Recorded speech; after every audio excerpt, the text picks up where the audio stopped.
Quisiera pedirle a cualquiera que tenga la buena voluntad de hacernos un breve repaso de lo que conversamos la semana anterior. Insisto, esto no lo hago porque no sepa qué fue lo que hablamos, sino porque me gusta pues escucharme en la voz de algunos de ustedes con la intención de pues analizar qué tan claramente estoy transmitiendo lo que les estoy transmitiendo. Entonces, agradecería a cualquiera que por favor me ayude con eso. A los que no están enfermos, que por favor también enciendan la camarita. Mari. Profe, bueno, la clase pasada nos habíamos enfocado como en desarrollar dos de los objetos de estudio del derecho constitucional. Entonces habíamos hablado un poco de lo que era la composición y funcionamiento del Estado como tal, y hablamos de instituciones autónomas, de que se compone también de los cuatro poderes, también de instituciones, ¿verdad? Descentralizadas a nivel funcional y descentralizadas a nivel territorial. Y nos enfocamos también en el otro objeto de estudio que era el régimen político. Entonces, habíamos aclarado que se trataba, ¿verdad?, de un Estado de Derecho en el cual estaba sujeto, como, ¿verdad?, todas las acciones se limitaban conforme a la ley, debían estar sujetas a la misma, y al mismo tiempo se promovía justamente la aplicación de la ley para la promoción de la justicia social, para crear un ambiente, ¿verdad?, de equidad. Básicamente era como los dos temas que habíamos estado hablando. Ok, gracias, Mari. Sí, un Estado social de derecho, nada más, no se te olvide ese apellido, ¿verdad? Realmente está muy bien lo que dijiste, pero es un Estado social de derecho. Marco. Profe, vimos, bueno, repasamos lo de la clase la que estaba antes de esa, como las primeras, y se habló de el segundo objeto, el estudio de la composición y funcionamiento de los órganos constitucionales, que eran, este, de los órganos, que era la Contraloría General de la República, en el artículo 183 y 184. ¿Qué más? La teoría Tesorería Nacional, que era 186 y 187. No, 185, 186 y 187, así es, ¿verdad? ¿Mm? Se habló de la descentralización funcional, descentralización territorial, con sus respectivos artículos. ¿Qué más? Servicio civil, como noveno órgano, décimo órgano, Patronato Nacional de la Infancia, undécimo, la Caja, para ver cuál más seguía, y la Universidad de Costa Rica en el 84 y 85, así era, ¿verdad? Ujú. Después el tercer objeto, el estudio de los principios fundamentales del régimen político del Estado. Eh, Habló que tenemos constituciones liberales, de estados socialistas y constituciones de estados comunistas, según mis apuntes. Ujú. Ajá. Y bueno, también de las normas programáticas. Bueno, la verdad se vio bastante en la clase pasada. Ok. Bien, muchachos, muchísimas gracias a todos los que me han ayudado a escuchar más o menos cómo me escucho. Entonces, sí, efectivamente, según lo dicho por ustedes, todos coinciden en que estuvimos desarrollando los objetos de estudio del derecho a la Constitución y bueno, desarrollamos los tres primeros, nos falta uno, ¿verdad? En cuanto a la estructura del Estado, pues eso ya lo habíamos visto incluso en la clase tras anterior, que repasamos la clase anterior, ¿verdad? Donde hicimos todo el análisis de las normas constitucionales a partir del artículo 9, luego hablamos del artículo 1, 2, 3 y 4, luego citamos el 105, luego el 130, luego hablamos del artículo 93 también. Esto para poner digamos, en perspectiva la estructura del Estado costarricense, ¿verdad? Como parte de ese objeto de estudio. Con respecto a la composición y funcionamiento de los órganos constitucionales, hicimos la determinación de qué son los órganos constitucionales, son aquellos que están contemplados en la Constitución, e hicimos una lista de 12 órganos. Así que a quien le falte alguno repase porque hablamos de 12, ¿verdad? Eh, y bueno, hablamos un poquito de cada uno, dónde están ubicados en el texto de la Constitución, y es muy importante pues que tengamos claridad de eso, ¿verdad? Y finalmente hablamos del estudio de los principios fundamentales del régimen político, indicando que cuando hablamos de esto estamos hablando de ideología y, como bien lo señalaba Marco hace un rato, hay constituciones que plantean estados liberales, estados socialistas, estados comunistas, etcétera, etcétera, etcétera. Y llegamos a desarrollar que la constitución nuestra establece a Costa Rica como un estado social de derecho, que es un poco lo que pasa ahora, ¿verdad? Y en relación con esto, también pegamos un brinquito en la lectura y nos fuimos a la página de la 56 a la 58.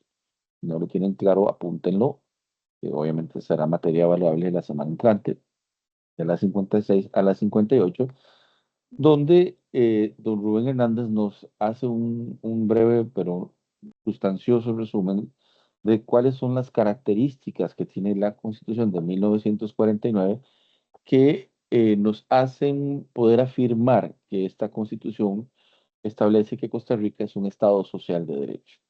Entonces, muy importante porque hacemos un desarrollo de estos principales aspectos que contempla nuestra Constitución y que convierten, por lo tanto, a Costa Rica en un Estado social de derecho. Así que, por favor, para efectos de la pruebita de la semana entrante, repasen la clase y también, por favor, lean estas paginitas, ¿verdad? Que son poquititas más. Y de hecho, hoy vamos a llegar, si Dios nos presta la vida, hasta la página 32. Así que este primer examen es un regalo adelantado de Navidad, porque pues solamente tenemos las páginas de la 27 a la 32 para que apunten, ¿verdad? 27 a la 32, 56 a 58 y las lecturitas con las que ustedes desarrollaron los principios de legalidad y principio de eh, autonomía de la voluntad, que fueron objeto de la primera tarea que ya entregaron la semana pasada y que Dios lo permite este fin de semana. Le voy a echar un ojito para ir, ya pues, que vayan viendo ustedes numeritos en cada una de sus calificaciones. Profe, disculpe, ¿podría repetir las páginas de la 27 a la 32, dijo? Ujú. Y 56 a 58. Y también las lecturas que fueron desarrolladas por ustedes en la tareita sobre los principios de autonomía de la voluntad y el principio de legalidad. ¿De acuerdo? Ok, entonces, desde esa perspectiva y desde ese escenario, entonces nos ubicamos en el cuarto y último objeto de estudio del derecho a la Constitución. Lo que quiero es que cuando estudien, por favor, lleven esta secuencia, ¿verdad? O sea, cada cosa que se dice, que yo digo, que tiene relación con esto y yo digo, o sea, ¿cuál es esa relación, verdad? Porque si ustedes se dan cuenta, don Rubén Hernández desarrolla estos objetos de estudio del derecho a la Constitución en, yo diría que ni una página, ¿verdad? Pero si ustedes también, ustedes que han estado conmigo en estas lecciones, se han dado cuenta que hemos hablado bastante, ¿verdad? Porque la intención mía es no solamente que se queden con la teoría pura, sino que además que veamos eso reflejado en el texto constitucional costarricense. ¿De acuerdo? Entonces, cada cosa lleva su cosa. O sea, lo que tiene que ver con la estructura del Estado, son los artículos que ya les mencioné, cómo los desarrollamos, cómo los interrelacionamos, etcétera. Con respecto a la composición y funcionamiento de los órganos, que es el segundo objeto de estudio, esa lista de 12 órganos que están en la Constitución y que mencionamos la clase anterior. Con respecto a los principios fundamentales del régimen político del Estado, sentamos el hecho de que la Constitución costarricense establece un Estado social de derecho y por eso hicimos referencia a las páginas de las 56 a las 58, y dentro de estas páginas también citamos algunas normas constitucionales que ahí están enunciadas también en esas paginitas para que no se vayan a perder. En todo caso, también está en la clase porque lo mencionamos, ¿verdad? Ahora, con respecto a este cuarto y último objeto de estudio, que son los derechos de los administrados y su posición frente a las autoridades públicas, quiero comentarles que en Costa Rica, pues no solamente tenemos constitucionalmente desarrollados tres de los de las cuatro generaciones de derechos humanos. Existen, digamos, típicamente eh, existe desarrollo de tres de las cuatro generaciones de derechos humanos. Ahorita voy a apuntar sobre cada una de ellas. Y además de eso, tenemos otra serie de derechos que contemplan ese arsenal de derechos que están presentes en nuestro texto constitucional y que asisten a todos los y las ciudadanos de este país. Entonces, con respecto a los derechos de primera generación, podemos decir que los derechos de primera generación, muchachos, son aquellos, bueno, se llaman de primera generación porque efectivamente son los primeros derechos fundamentales los derechos humanos que existen. Y que dicho sea de paso, después del examen, o sea, la semana después del examen, vamos a empezar a hablar sobre el constitucionalismo. Y el constitucionalismo viene de la mano con justamente la lucha por la consagración de estos derechos que son los derechos de primera generación. Y los derechos de primera generación son aquellos derechos que en nuestro texto constitucional se consagran a partir del artículo 20 y hasta el 49. El artículo 20 y hasta el 49. Y es ni más ni menos que el capítulo de derechos y garantías individuales, o sea, esos derechos que asisten a las personas individualmente. O sea, son derechos del individuo. ¿Como cuáles? Obviamente el derecho a la libertad, el derecho a la vida, el derecho o sea, la libertad de tránsito, el derecho al respeto al domicilio, etcétera, etcétera, etcétera, que están, ya les digo, del artículo 20 al 49. Entonces, estos son los derechos humanos de primera generación, los que otorgan derechos a los individuos en su condición individual. Los derechos de segunda, bueno, y como les dije, estos derechos de primera generación nacen con el constitucionalismo. O sea, desde los orígenes de la Constitución misma, estos derechos pues siempre fueron en primera instancia el caballito de batalla de quienes abogaban por la garantía de derechos para las personas.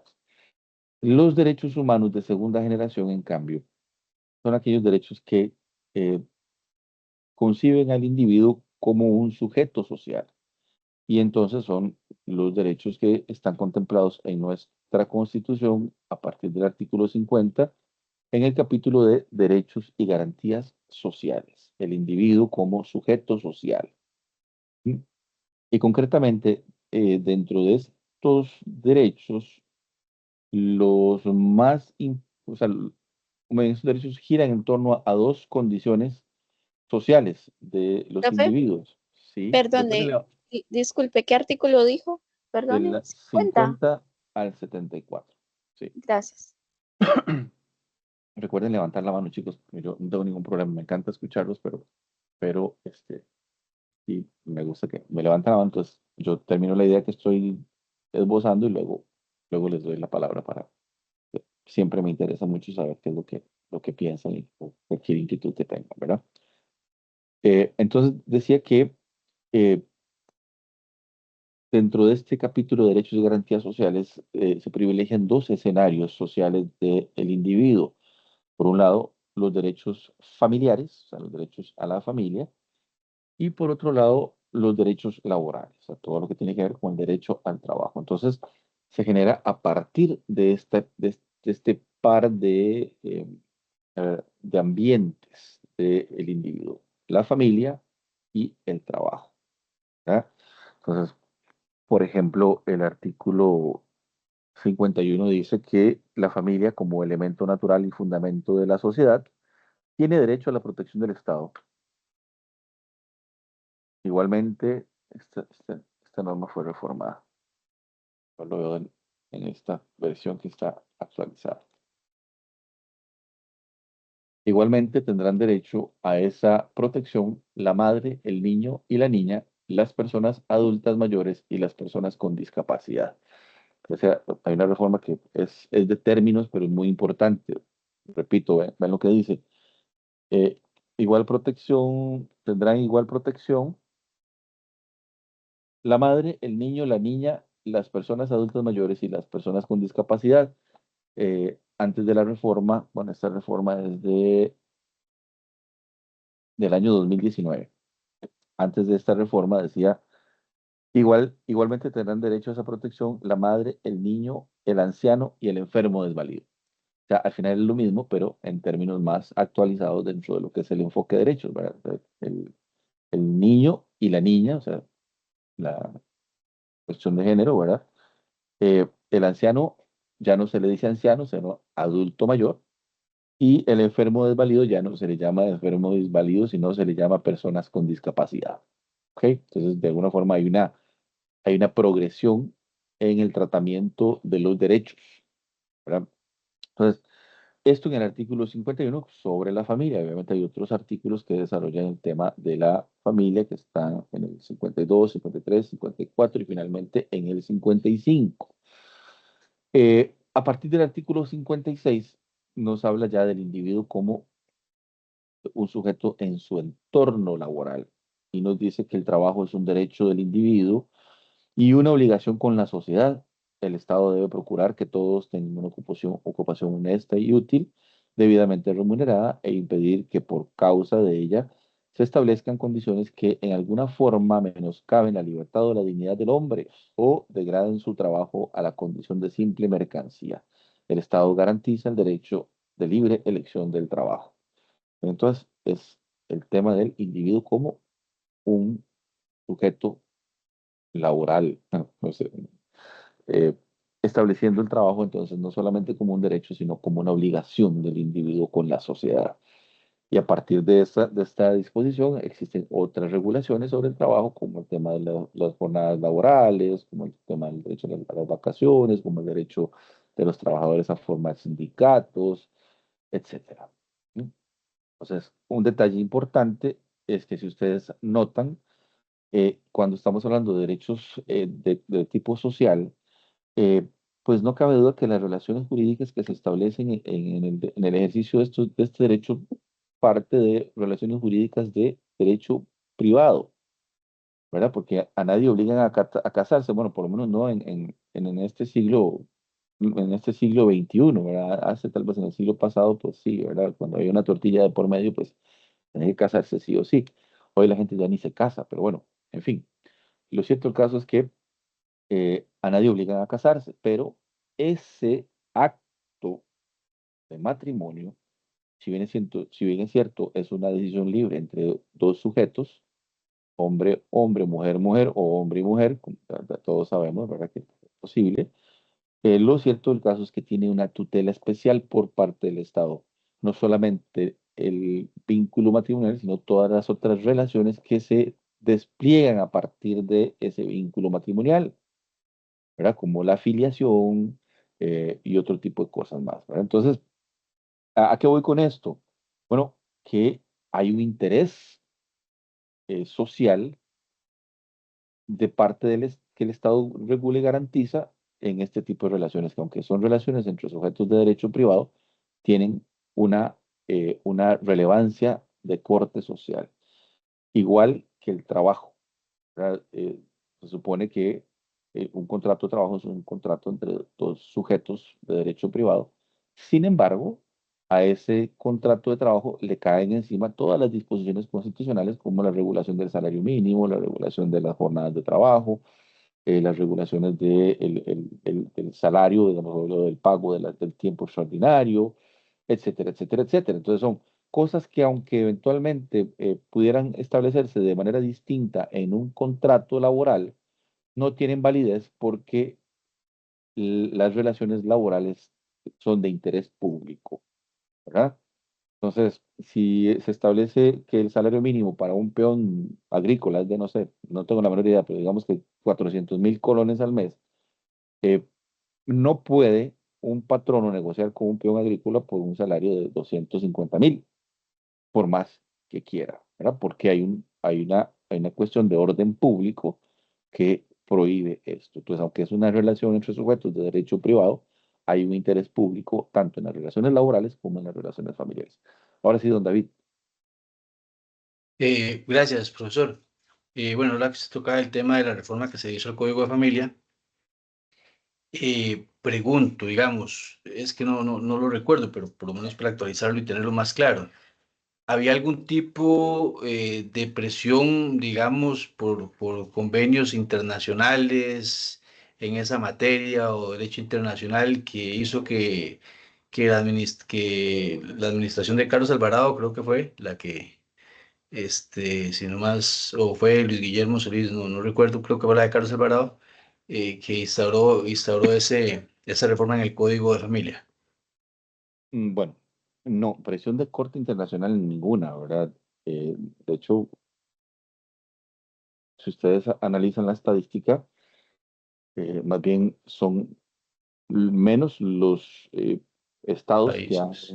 que han permitido el matrimonio igualitario que los que sí, ¿verdad? De hecho, Costa Rica es el primero en Centroamérica en avalarlo, eh, que hay países donde todavía no existe, entonces como que una presión internacional no existe, No ¿verdad?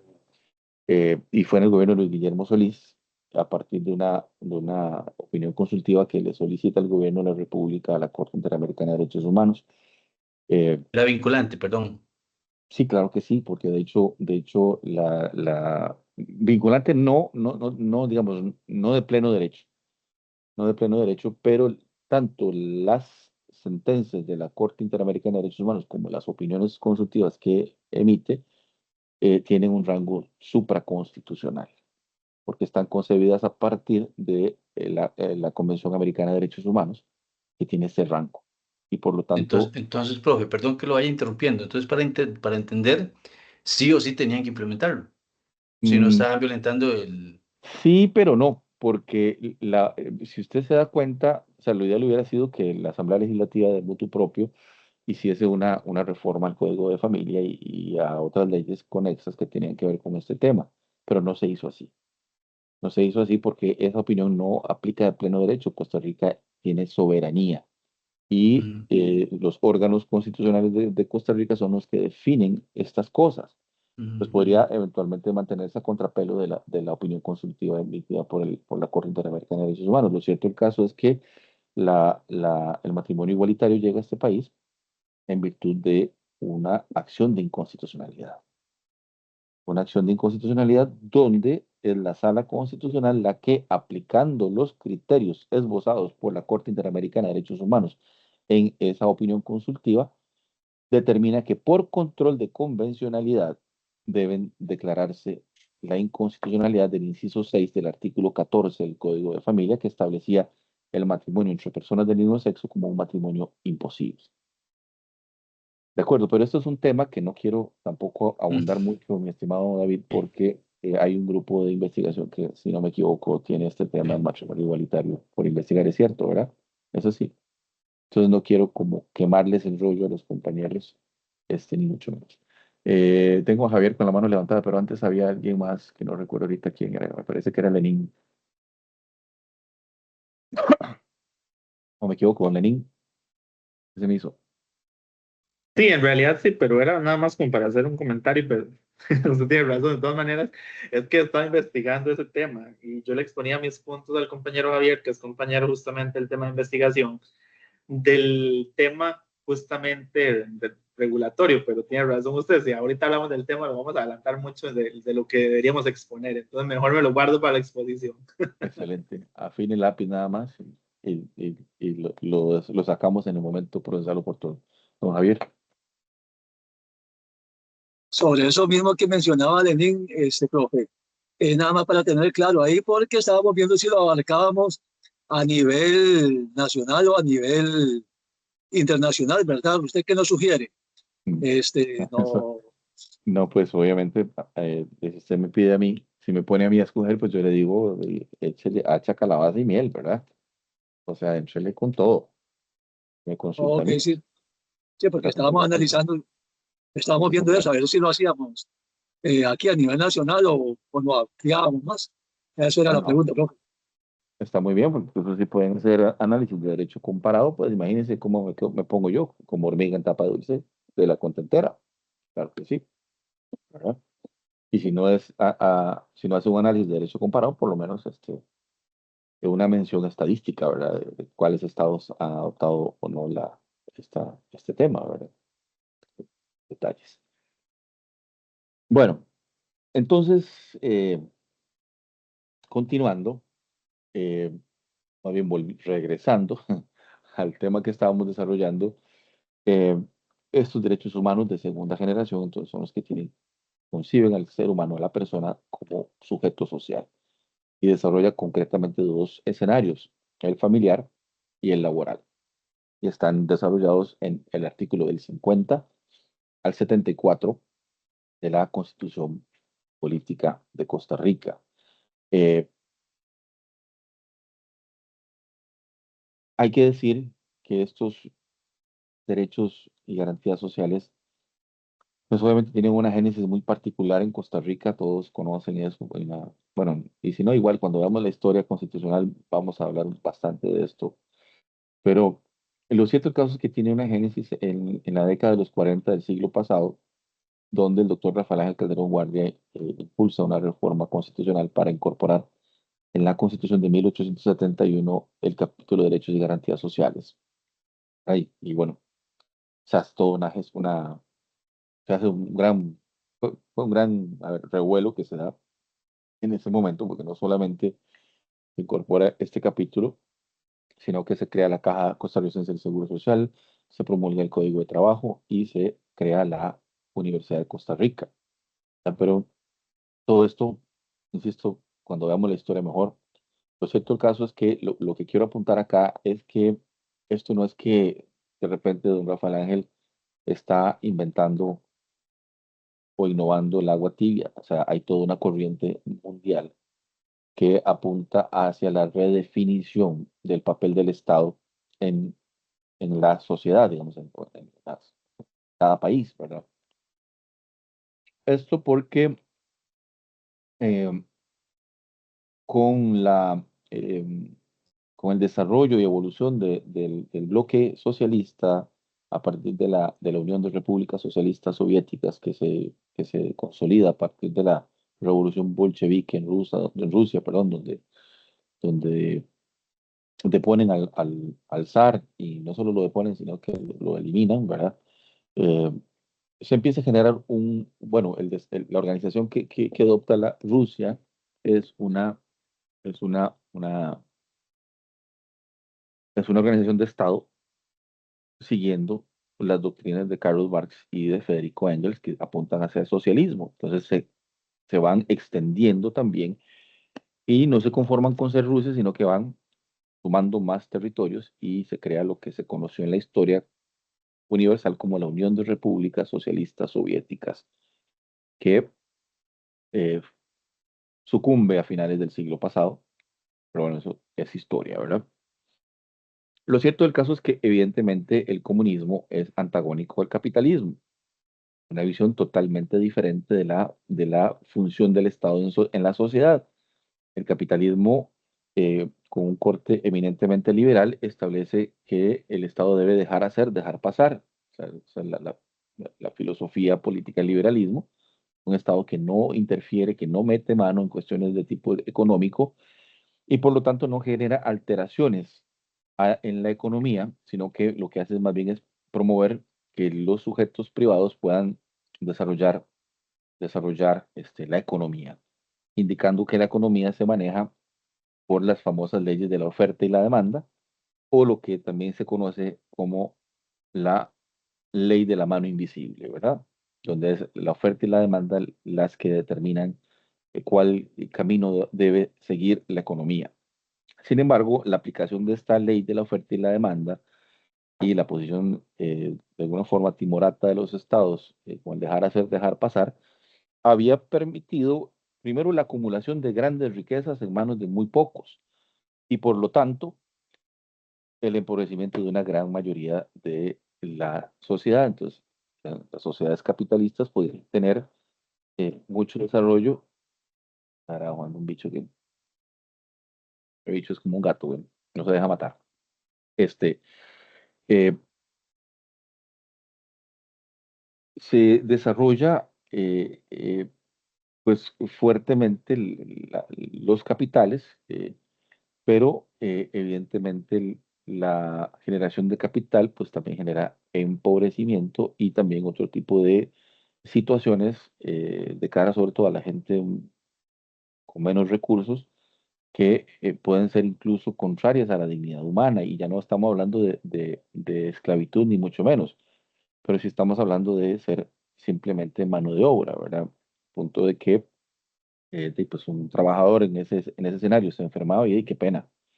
Usted se enferma, a veces para la casita, ya no puede trabajar, detrás suyo hay 20, 30 que quieren trabajar y que van a trabajar y o sea, a usted no nos va a hacer falta, ¿verdad? La revolución industrial y todas esas cosas. Es complejo y es interesantísimo, ¿verdad? Pero lo cierto del caso es que es evidente y palpable que esta forma de concebir la economía de los estados, eh, pues generaba enormes masas de personas empobrecidas y que por un lado y por otro lado las teorías marxistas hablaban del poder del proletariado, diciendo que el Estado era de todos los y las trabajadoras, que el Estado era el dueño de todo, que no existía la propiedad privada, sino que el Estado era el dueño de todas las cosas y por lo tanto el encargado de darle a cada quien lo que necesita, ¿verdad? Y bueno, eso suena muy bonito, pero eh, bueno, de alguna forma fue lo que se desarrolló. Hay todo un bloque soviético. Y entonces, ¿qué es lo que sucede? Que el mundo capitalista empieza a preocuparse. Si seguimos desarrollando la economía tal y como lo hemos venido haciendo hasta ahora, va a haber no solamente una revolución rusa, sino que va a haber muchas revoluciones rusas por todo el mundo y va a comprometer el desarrollo del capitalismo. Entonces, ¿qué es lo que pasa? Empiezan a desarrollarse una serie de teorías y doctrinas que vienen a, de alguna forma, atenuar ese capitalismo salvaje a través de un papel distinto del Estado, otorgándole potestades para, de alguna forma, intervenir y generar eh, escenarios donde haya mayor equidad y que pues, la gente no se sienta eh, no se dispuesta a hacer una revolución y a derrocar a los gobiernos capitalistas instaurar gobiernos comunistas, ¿verdad? Entonces, esa locura se le conoció como la Guerra Fría, porque no estaban peleándose entre Rusia y los Estados Unidos, Inglaterra y todos los países capitalistas, sino que había de alguna forma una, un respeto entre las potencias, pero obviamente Rusia promovía, la Unión Soviética promovía el comunismo, el socialismo, y obviamente los capitalistas estaban a muerte en contra de eso. Entonces, de ahí que nacen doctrinas como la socialdemocracia o como el socialcristianismo, ¿verdad? Que son de alguna forma redimensionamiento del Estado eh, liberal, otorgando un poco más eh, de, de derechos y garantías a las personas y sobre todo rediseñando el papel del Estado, dándole potestad para intervenir en la economía y tratando de generar igualdad o equidad, ¿verdad? A través de...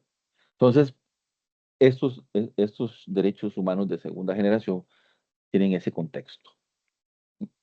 Es una especie de vacuna del capitalismo en contra de la propagación del socialismo en el mundo entero, ¿verdad? Entonces, al final, bueno, insisto, la historia es un poco más compleja, los factores y los actores son mucho más diversos, pero digamos, esta no es una clase en la que tengamos que desarrollar eso, sino simplemente quiero poner el contexto histórico político para que entendamos que no fue que don Rafael Ángel Calderón era un preclaro, sino que todo el mundo iba por ahí, ¿verdad? Todo el mundo iba por ese lado. La dicha de Costa Rica fue de que no se enganchó con la lucha caliente de la Guerra Fría, ¿verdad? Porque aquí se dio la guerra civil en el 48, pero a partir de ahí hasta se queda abolido el ejército como institución permanente y empieza a generarse inversión en otros escenarios donde lo que se promueve es el desarrollo social, ¿verdad? Como educación, como en salud, etcétera. Eh, entonces, bueno, estos derechos y garantías sociales tienen ese contexto y como les dije, están regulados en nuestro texto constitucional del artículo 50 al 74 inclusive. Eh, los derechos humanos de tercera generación son un poquito más nuevos. De hecho, nacen a finales del siglo pasado. Concretamente ya en la década de los 90 se empieza a existir un clamor universal por situaciones que estaban dándose eh, y que pues es un fenómeno que se conoce hartísimo hoy, que es el famoso calentamiento global. Entonces empiezan los científicos ¿cómo se llama?, a preocuparse por esto. Se llega a la conclusión de que el calentamiento global se debe a que se ha roto la capa de ozono, que es la que filtra el ingreso de los rayos ultravioletas a la atmósfera terrestre y que al no existir filtro, pues el ingreso de estos rayos ultravioletas estaba generando un levantamiento en la temperatura del planeta, por lo tanto el derretimiento de los polos, el norte y el sur, por lo tanto la desaparición de algunas especies, eh, tanto, ¿cómo se llama? Eh, bueno, animales y plantas, ¿verdad? Tiene un nombre más caché, pero se me escapó en ese momento.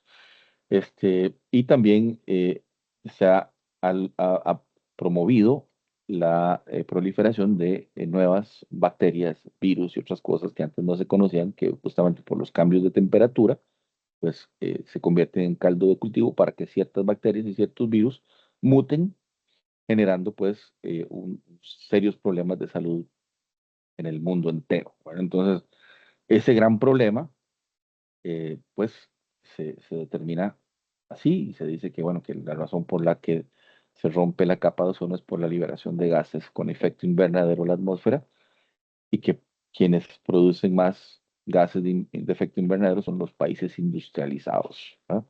Los Estados Unidos, Alemania, China, Japón, etcétera, ¿verdad? Entonces, no es que nosotros estamos exentos de eso, ¿verdad? No es que somos, pero digamos, proporcionalmente es cualquier cochinada. México también es un gran contaminador. Estará haciendo mi perra. Ay, está aquí. Perdón. Aquí atrás mío. Yo pensé que estaba haciendo travesuras y está aquí. Está a la par mía. Entonces, en razón de esto, pues obviamente se generan una serie de convenciones y se genera la convención de Río, en Río de Janeiro, en Brasil, en el año 92. Y pues ahí empiezan ya a desarrollarse el tema de la importancia de que el mundo entero de verdad tome con seriedad los problemas del medio ambiente. Y lo interesante de esto es que nuestra sala constitucional establece en su jurisprudencia desde el año 1991 el, el derecho que tenemos las personas a un ambiente sano y ecológicamente equilibrado. Desde el año 91 la sala constitucional venía estableciendo este derecho a un ambiente sano y ecológicamente equilibrado. La conferencia de Ríos en el 92 y justamente en el año 94 se incorpora en el párrafo segundo, tercero y cuarto del artículo 50 de la Constitución Política de Costa Rica este derecho a un ambiente sano y ecológicamente equilibrado. Artículo 50, párrafos 2, 3 y 4. Don Lenín. De hecho, si no me equivoco, profe, en el contexto histórico que usted habla es donde se empieza a hablar de lo del desarrollo sostenible que se mantiene incluso hasta la actualidad, normado ahora en temas, en la parte financiera, en la responsabilidad social ambiental que tienen las empresas en el desarrollo de las actividades económicas, porque, por ejemplo, a nivel de estándares internacionales, entiéndase NIF, Normativa Internacional de Información Financiera, adoptada, por ejemplo, en Costa Rica por el Colegio de Contadores Públicos, ¿verdad?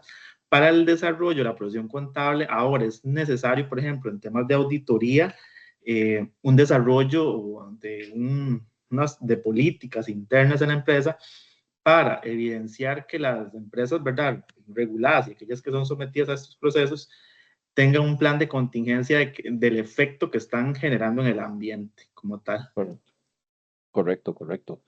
Y se desarrollan a partir de esas disposiciones, Lenín y compañeros, un montón de normas, ¿verdad? Que vienen en procura de garantizar ese derecho a un ambiente sano y ecológicamente equilibrado, ¿verdad?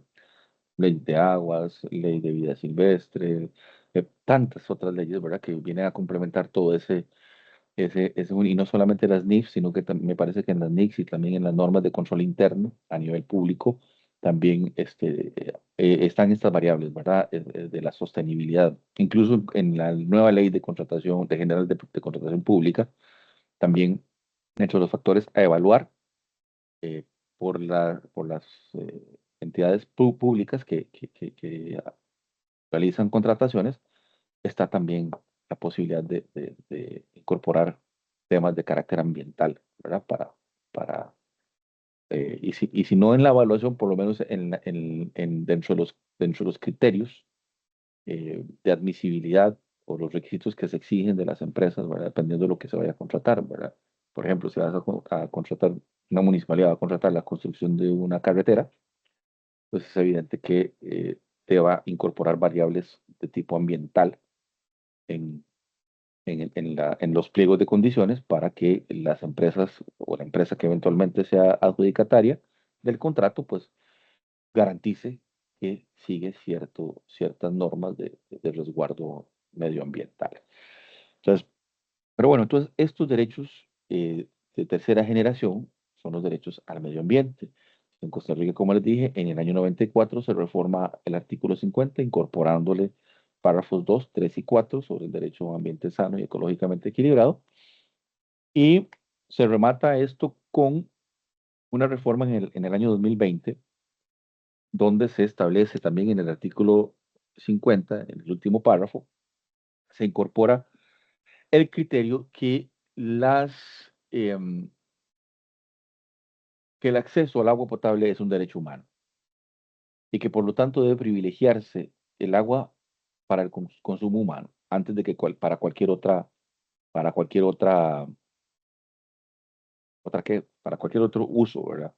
O sea, primero garantizar el acceso al agua a las personas y a las comunidades y si queda, pues entonces para lo demás, que estableciendo esto como derecho humano, derecho al agua potable. Entonces, eh, en resumen, los derechos humanos de tercera generación están incorporados en el texto constitucional en Costa Rica, eh, concretamente a partir del párrafo segundo del artículo 50, ¿no? Tiene que ver con ambiente sano y ecológicamente equilibrado y el derecho humano al agua potable. Los derechos humanos de cuarta generación, esto sí es cierto que son mucho más recientes y tienen que ver directamente con el desarrollo de la tecnología, porque, eh, digamos, en tiempos actuales, la tecnología no cabe duda que ya es una necesidad y que para el perfecto desarrollo de los seres humanos, pues obviamente el acceso a la tecnología resulta ser de primera necesidad.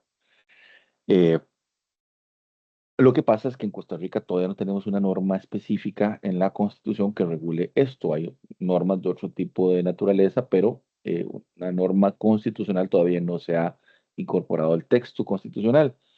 Sin embargo, la Sala Constitucional desde el año 2010, concretamente en el voto 12.790 del año 2010, repito, 12.790 del 2010, establece el derecho fundamental de acceso a la Internet. Entonces, esto significa que por jurisprudencia constitucional, Costa Rica abre la ventana a los derechos humanos de cuarta generación y es por eso pues que a partir de esta jurisprudencia constitucional eh, y también a partir de la apertura a, de la apertura a competencia de los servicios de telecomunicaciones eh, como consecuencia de la aprobación del Tratado de Libre Comercio con Estados Unidos, Centroamérica y República Dominicana, que eh, el ICE empieza a competir por el tema de telefonía celular con otras dos empresas. eh, Bueno, se crea la Superintendencia de Telecomunicaciones, la SUTEL, y la SUTEL empieza a desarrollar entonces este derecho de acceso a la Internet, derecho fundamental de acceso a la Internet a través de algunas disposiciones como el tema de la responsabilidad social empresarial.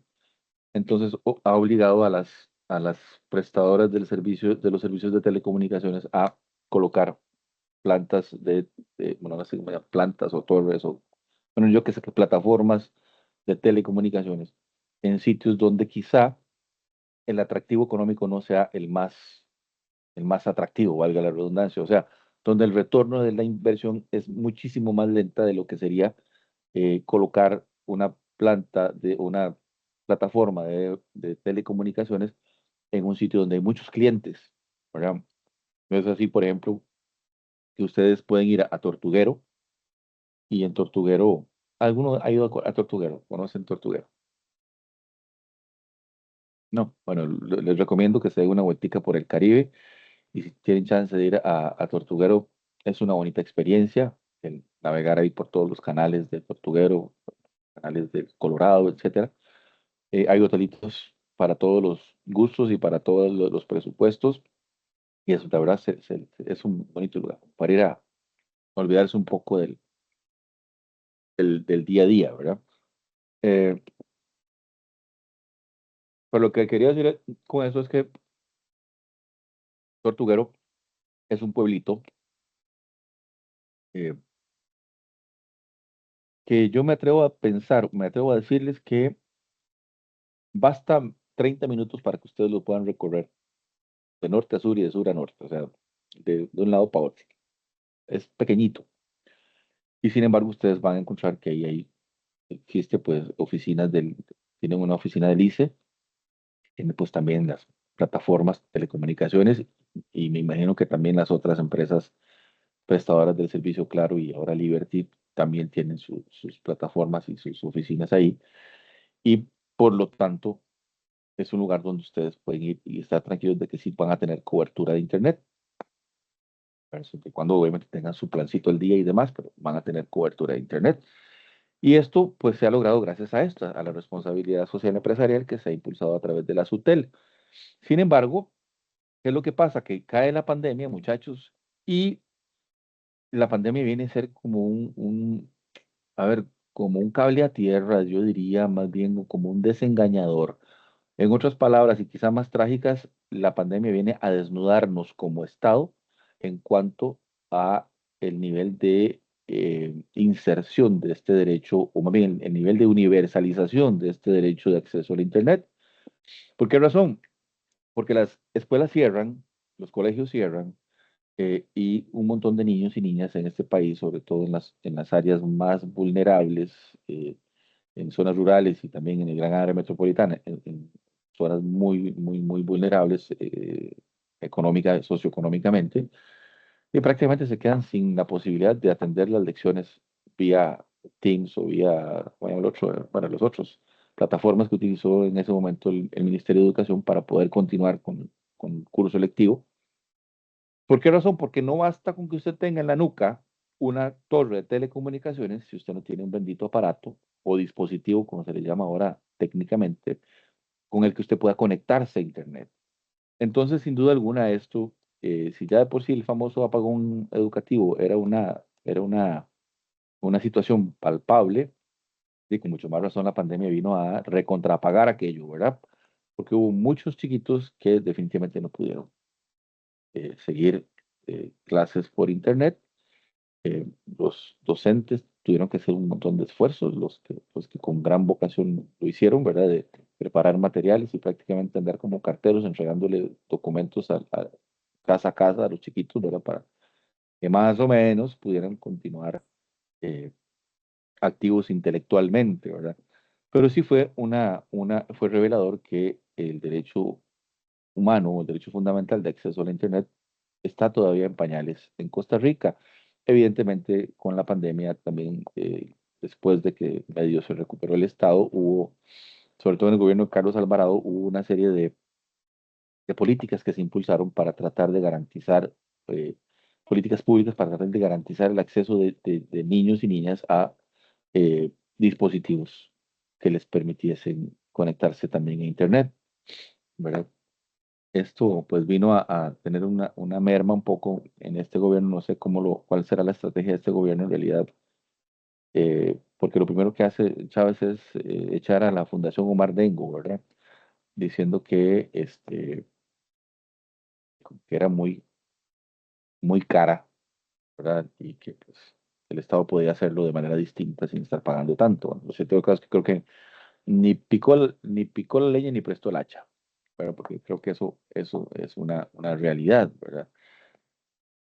Pero bueno, independientemente de esto, lo que quiero simplemente plantear acá es que los derechos humanos de cuarta generación son los derechos que tienen que ver con el acceso a la tecnología, concretamente el acceso a la Internet, y que en Costa Rica todavía no está formalmente regulado en la Constitución, pero sí el voto 12.790 del 2010 abre esa ventana para que en Costa Rica también se piense en que el Estado debe desarrollar políticas públicas de cara a poder universalizar el derecho de acceso a la Internet, sobre todo a las poblaciones estudiantiles, que son pues, las que son prioritarias en este momento, ¿verdad? Ya, los adultos, pues, con el trabajito se compra un teléfono, sí, o un plan en alguna empresa, etcétera, pero quienes precisan que tengan este acceso son los niños que están en la fase de formación.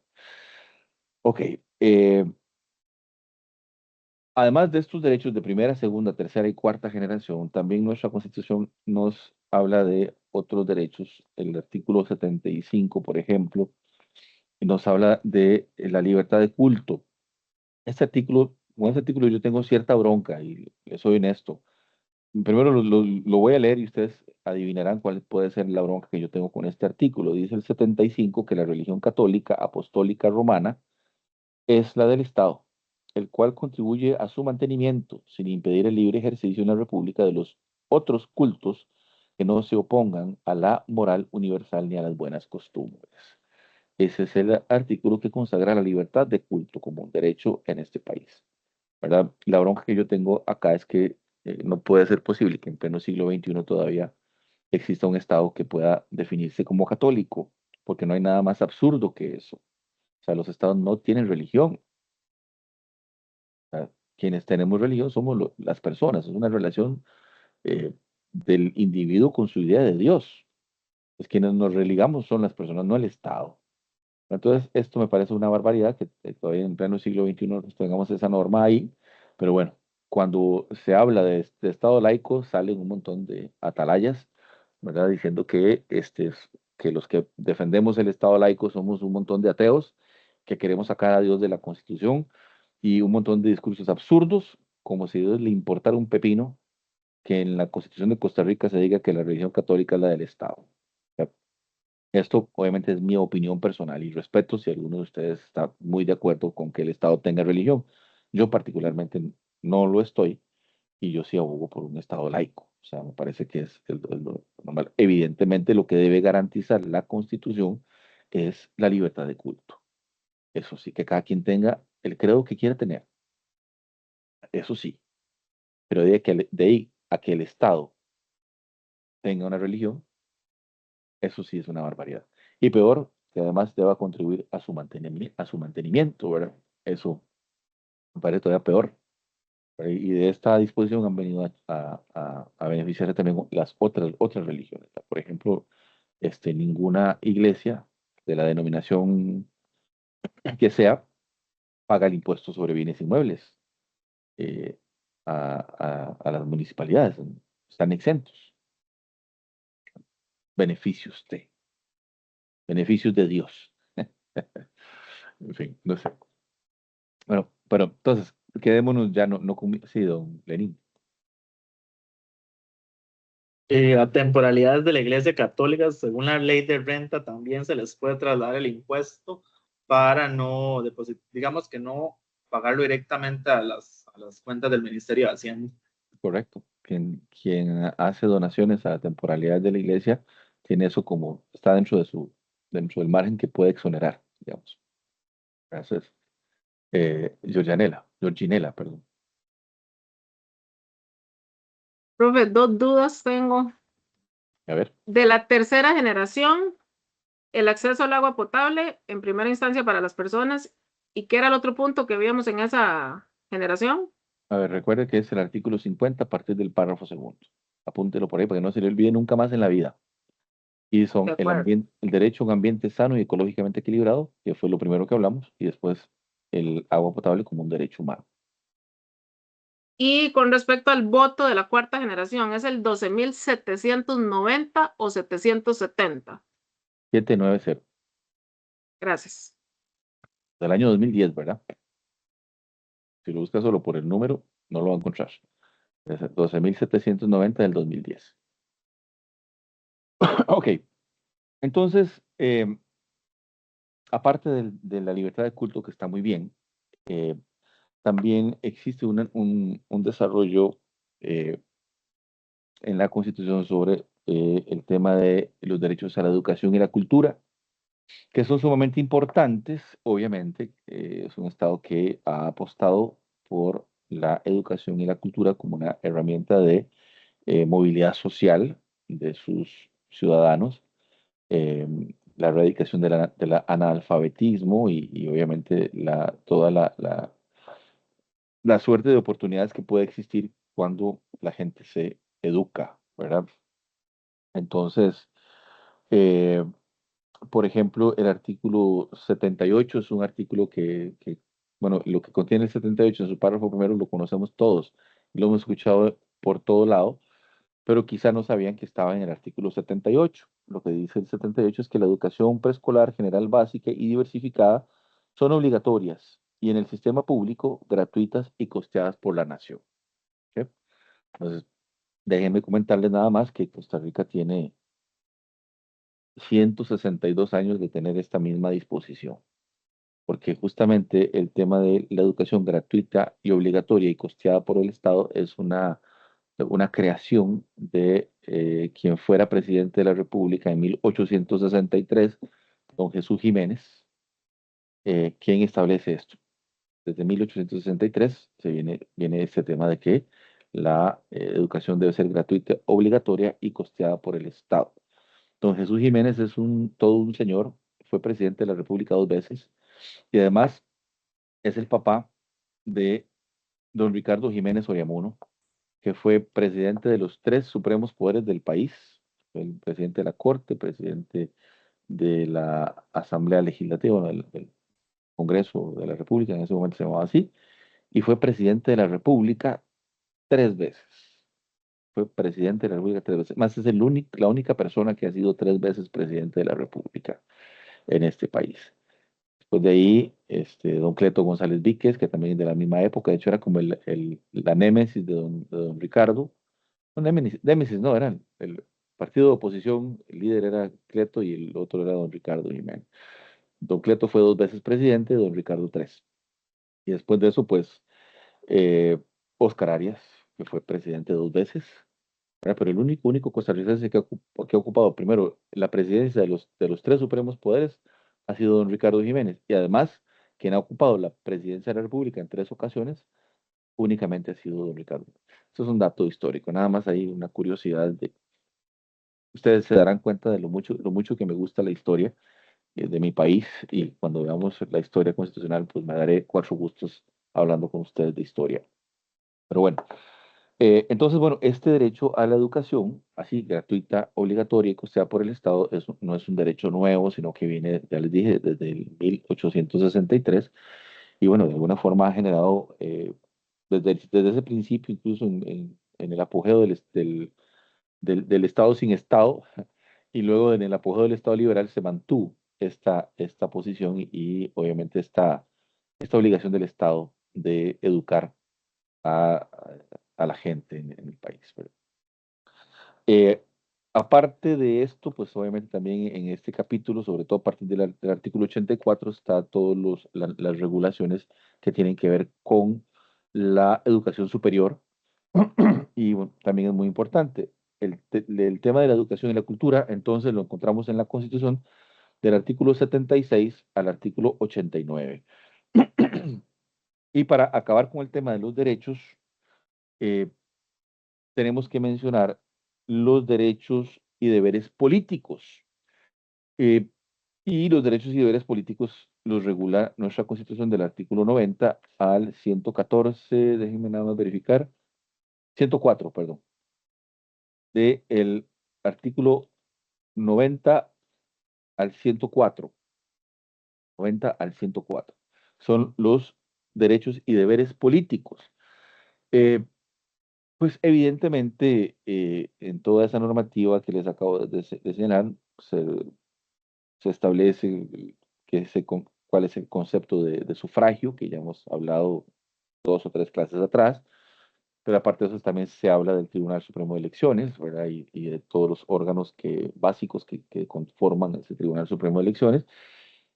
Pero tengo que decirles que los derechos y deberes políticos, o derechos, libertades y deberes políticos, prácticamente son 3.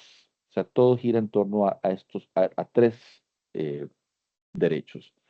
Número 1, evidentemente, el derecho al voto, que como vimos en el artículo 93 de nuestra Constitución, dicen que no es un derecho, sino más bien es una función cívica primordial y obligatoria. Ese es uno de los componentes de estos derechos y deberes políticos. Eh, el número 2, el derecho a elegir y a ser electos, o sea, que cualquiera de nosotros tiene el derecho y la libertad de postular su nombre para alguna elección popular. O sea, de repente aquí, no sé, de repente don Lenin quiere ser presidente de la República, puede postular su nombre para presidente de la República. Podemos postular nuestro nombre para ser diputados, para ser regidores, para ser alcaldes, para ser síndicos, etcétera, ¿verdad? Entonces, es un derecho que nos asiste y está dentro de este compendio de derechos y libertades políticas. Don Javier. Profe, ahí un datito interesante, siempre y cuando tenga los 29 millones, ¿verdad? Para la candidatura. Bueno, esos son pequeños detalles, hombre. Es cuestión de menudo, hombre. Para Lenin. Es un menudillo, hombre. Es un piquete mosco, decía un carajo muy rajón, ¿va? Bueno, y el tercer derecho que genera este triunvirato de derechos y deberes políticos es el derecho a la formación de partidos políticos. Es muy importante. ¿Por qué razón? Porque dentro de las democracias representativas se ha llegado a la, no sé si conclusión, de que los partidos políticos son esos vehículos para canalizar las diferentes inquietudes, necesidades e intereses de la gente, del soberano, del pueblo, ¿verdad? Entonces, los partidos pueden conformarse. Antes, en algún momento, eran partidos ideológicos, defendían una ideología. Últimamente ya el sistema de las ideologías ha venido a menos, ¿verdad? Casi que todo el mundo es lo mismo, solo que en lugar de tener 3 trompetas, tiene 2, el otro tiene un saxofón, ya es como más de comparsa que otra cosa, pero en fin, sí es importante que entendamos que los partidos políticos son, de acuerdo al desarrollo de las democracias representativas, son esos vehículos para canalizar los intereses, las necesidades y las diferentes inquietudes de los electores. Por eso se convierte en un derecho eh, consagrado en la Constitución dentro de este capítulo de derechos y deberes políticos. Y con eso, muchachos, culminamos el esquema de derechos. Recuerden, derechos humanos, primera, segunda, tercera y cuarta generación, la libertad de culto, artículo 75, el derecho a la educación y la cultura, y finalmente estos derechos y deberes políticos que tienen que ver concretamente con estas tres cosas: derecho al voto, derecho a elegir y ser electo, y el derecho a la formación de partidos políticos. Celine, Profe, ¿me puede repetir en cuál artículo dice lo de la cultura, por favor? claro que sí, con muchísimo gusto. Está del artículo 76 al 89. 76 al 89.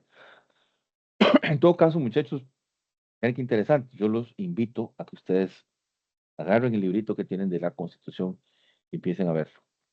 Abran las páginas, ahí están las cositas, ¿verdad? Entonces, vayan, incluso tienen títulos, ¿verdad? Entonces, ustedes lo pueden identificar y ver. De mutuo propio, yo que soy un gran alcahueta, les digo hasta los artículos donde están, pero eso es porque yo soy alcahueta. Podría decir, ahí en la Constitución están, búsquenlos, pero no, yo soy diferente. Ok, ¿alguna duda, inquietud o comentario sobre esto? Bueno, si no es así, entonces con esto concluimos con los 4 objetos de estudio del derecho y la Constitución. Repito, el estudio de la estructura del Estado, el estudio de la composición y funcionamiento de los órganos constitucionales, el estudio de los principios fundamentales del derecho, perdón, principios fundamentales del régimen político del Estado y el estudio de los derechos de los administrados y su posición frente a las autoridades públicas. ¿De acuerdo? Bueno, pues está como machala, pero tengo ganas como de resfriarme, don David. Profe, una pregunta en relación con lo que estabas planteando antes. Eh, Partiendo del hecho de que cualquiera puede ser postulado para, o postular su nombre para presidente de la República, que es un derecho constitucional y tiene que ser, según estaba viendo, es un ciudadano en ejercicio. Entonces la pregunta es, eh, ¿alguien que tenga doble nacionalidad en Costa Rica podría postularse para presidente? Porque si tiene doble nacionalidad, pensaría yo que de repente no es un ciudadano en ejercicio. A ver, el ser ciudadano en ejercicio significa que no está bajo interdicción. O sea, que no ha habido un tribunal de la República que diga que no tiene capacidad para entender sus actos y sus consecuencias. Como las personas que tienen algún tipo de discapacidad fuerte a nivel cognitivo, ¿verdad? Esas son las personas que no pueden ser ciudadanos en ejercicio. Y esto en virtud de el artículo 91 de la Constitución, en el inciso primero, dice: la ciudadanía solo se suspende por interdicción judicialmente declarada. Y bueno, nada más. Dejémoslo ahí. ¿Vale? Entonces, no tiene nada que ver con el tema de la doble nacionalidad. Lo que sí es cierto es que el artículo, te lo voy a decir cuál, 138, si no me equivoco. A ver, ya le digo. Para no batear, mejor lo voy a buscar. 131. Establece que para ser presidente o vicepresidente de la República se requiere: uno, ser costarricense por nacimiento y ciudadano en ejercicio. O sea, si la nacionalidad costarricense la tiene por nacimiento, entonces no tiene ningún problema siempre y cuando cumpla con los otros requisitos, que son ser del estado seglar, o sea, no ser cura, ni obispo, ni nada de esto, y ser mayor de 30 años. Esos son los únicos requisitos que establece la Constitución para que una persona pueda postularse como presidente, ¿verdad? Entonces, la nacionalidad es todo un tema, pero la nacionalidad por nacimiento se da por dos razones. Eh, por el lugar en que nace la persona o por ser hijo de un costarricense por nacimiento, ¿verdad? Entonces, esas son el ius terris y el ius sanguinis, se llama en términos, bueno, técnicamente en derecho constitucional. El ius terris, que es de donde nace, en qué tierra nació, ¿verdad? Y el ius sanguinis es derecho de sangre, ¿verdad? Por ejemplo, Rafael Ángel Calderón Fournier. El papá estaba en el exilio en Nicaragua y allá nace Calderón Fournier. Pero es costarricense por nacimiento porque su papá es costarricense por nacimiento. ¿Sí lo es? Y probablemente si él quisiera, podría reclamar también por derecho de tierra la nacionalidad nicaragüense, ¿verdad? Si es que en Nicaragua sí existe la misma regulación que en Costa Rica, ¿verdad? Pero es que no es un impedimento siempre y cuando la nacionalidad que tenga esta persona costarricense sea por nacimiento. En otras palabras, no puede ser costarricense por naturalización. ¿De acuerdo? Ok, entendido. Listo. Entonces, con respecto a el derecho de la Constitución, tenemos que decir que el derecho de la Constitución puede ser general, puede ser particular o puede ser comparado. Y esto lo desarrolla de manera muy breve don Rubén Hernández en la página 29.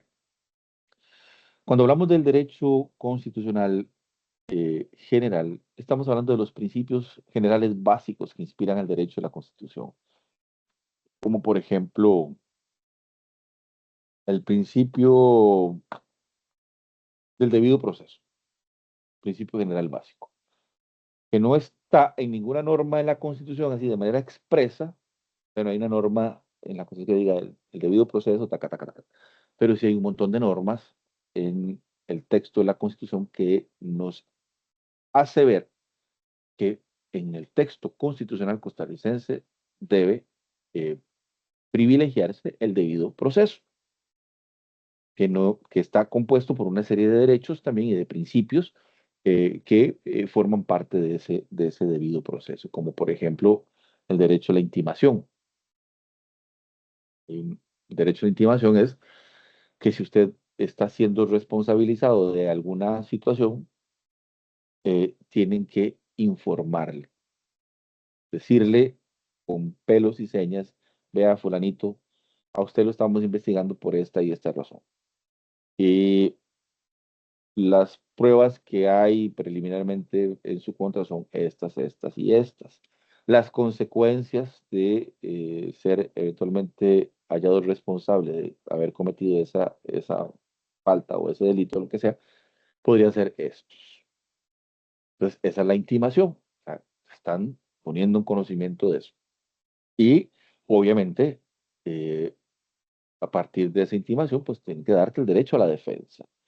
Y eso también es parte de ese principio del debido proceso. O sea, tienen que darle un chance porque usted busque un abogado o se prepare y revise bueno, acceso al expediente también es parte del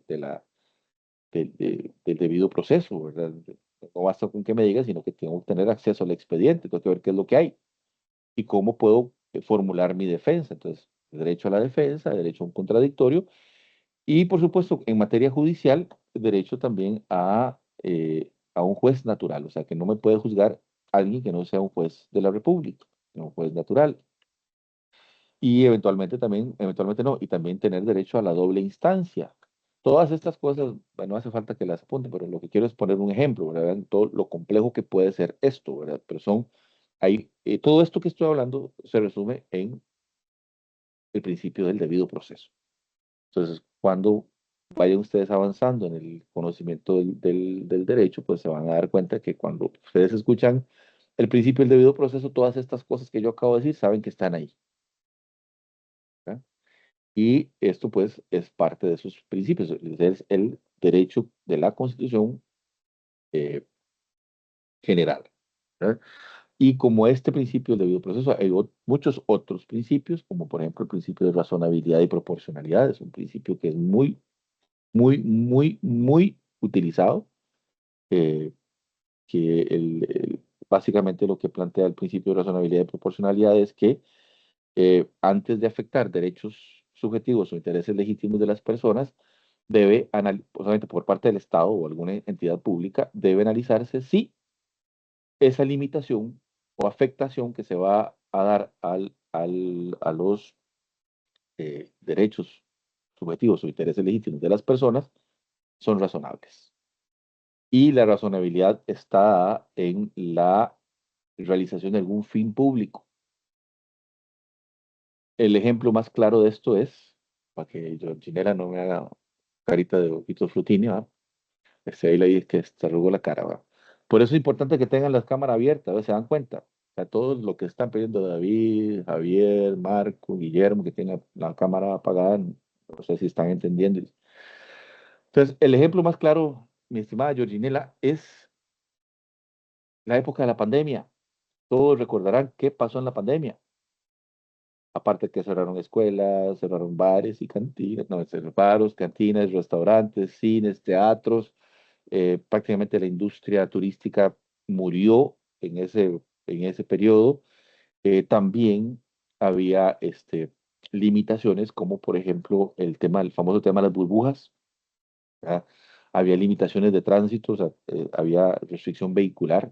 Usted viajaba, había un día entre semana que no podía circular con su vehículo y el fin de semana también había un día que de acuerdo con la placa podía o no podía circular. Eh, Teníamos que estar distanciados. El toque de queda, profe. El toque de queda que había también. Exactamente, el toque es el más terrible, ¿verdad? Decía mis amigos, es increíble, eso es una anécdota, ahí me van a disculpar la pachucada. Es increíble que yo me esté jalando para la casa ahora, justamente a la hora que antes apenas estaba saliendo, ¿no? Porque ya a las 9 había que estar guardado. Y sobre esto había un montón de cosas que salen, incluso chistes.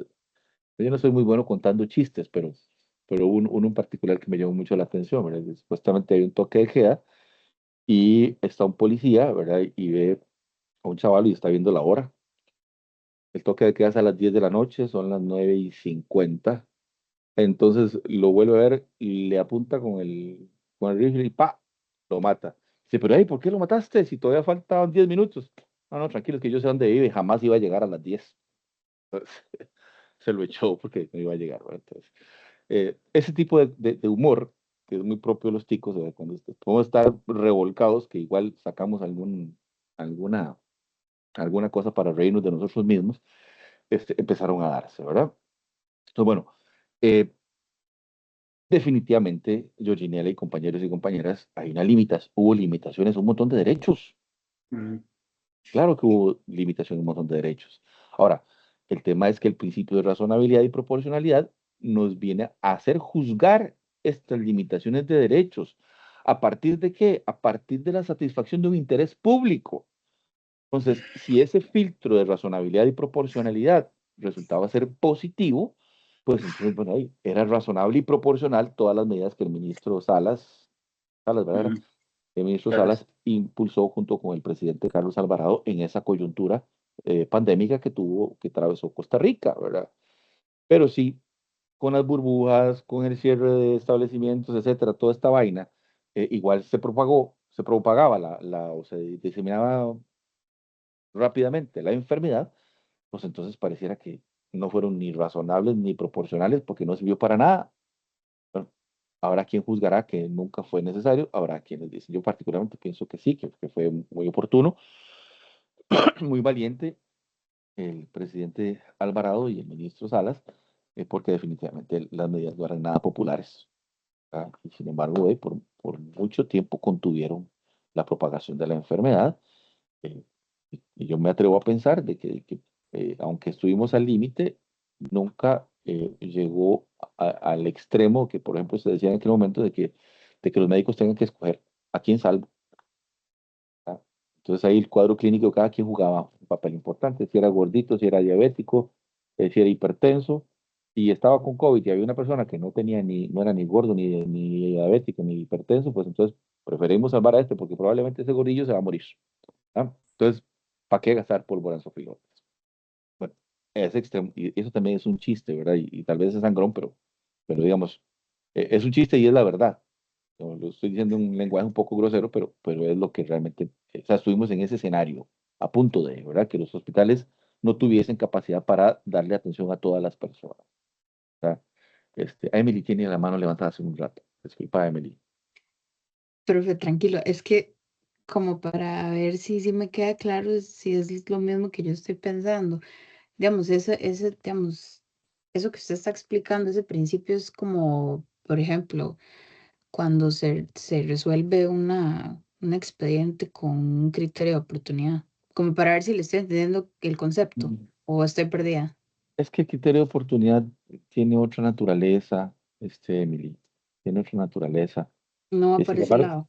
no, porque es que, digamos, Es que como usted habla como eso de la proporcionalidad y así, claro, entiendo claro, que va claro, por ahí. claro que sí, pero es que estoy hablando, por ejemplo, de la acción del Estado como tal, ¿verdad? Entonces estoy Ok. aplicando medidas que suponen de alguna forma una limitación o una invasión a los derechos subjetivos o a los intereses legítimos de las personas. Entonces tengo Ok. que decir esta medida que yo estoy aplicando, puede que es una medida de carácter general, como por eso pongo el ejemplo de la, Ujú. de la pandemia, ¿verdad? O sea, tengo que ver si todo eso que hizo Salas y Alvarado realmente tuvo una repercusión positiva en la satisfacción de un interés público, que Ok. en ese momento el interés público era justamente de tratar de que no se propagara esa carajada y que no se muriera todo el mundo en este país.